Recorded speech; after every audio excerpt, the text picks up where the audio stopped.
বেশিরভাগ যুবকরা হারাম সম্পর্কে লিপ্ত। আমি সেই যুবক হব যার যৌবনে কোনো কালিমা লাগতে দেওয়া হবে না।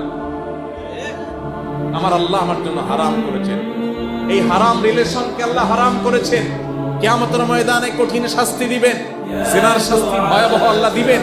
আল্লাহর ওয়াদা ব্যতিক্রম হয় না, হবে না। আল্লাহর ভয়ে আমার বন্ধুরা সবাই, আমার ক্লাসের সব সহপাঠীরা, তাদের প্রত্যেকের হারাম কাজের সঙ্গী আছে, অপকর্মের সাথী আছে, যেটাকে তারা গার্লফ্রেন্ড নাম দিয়েছে, যে তার জেনার সাথী। কিন্তু আমি আল্লাহকে ভয় করি। ইব্রাহিম আলাইহিস সালামের অনুসারী যে ইব্রাহিম গোটা সমাজের মানুষের অনাচারের বিরুদ্ধে একাই দাঁড়িয়েছে, আমি একাই স্রোতের বিপরীতে চলবো। যুবক ভাইরা, আমি জানি হারামের হাতছানি আপনাদেরকে চতুর্দিক থেকে ডাকছে।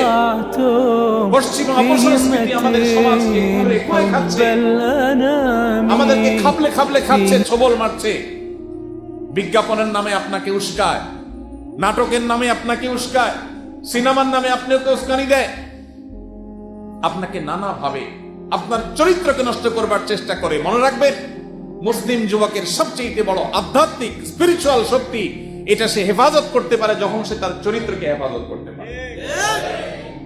আজ সেরকম যুবক যদি পাওয়া যায় যারা ইব্রাহিম আলাইহিস সালামের মতো নিজের আদর্শের উপরে অটল অবিচল থাকবে, তাহলে এরাই আগামীর পৃথিবীর ত্রাণকর্তায় পরিণত হবে ইনশাআল্লাহ।